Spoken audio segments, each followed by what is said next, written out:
Sunog naman ang bahagi ng isang mall sa Cubao. 5 empleyado ang nahirapang huminga dahil sa matinding usok. Balitang hatid ni Jamie Santos. Maitim at makapal na usok ang lumalabas mula sa basement ng SM Mall sa Cubao. Dito raw nakapwesto ang electrical room ng mall na pinagmulan ng sunog.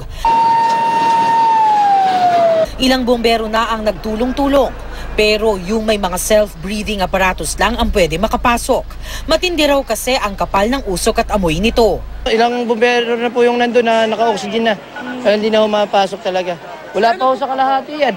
Pasado 4:00 raw ng hapon nang biglang mawala ng kuryente ang SM Cubao.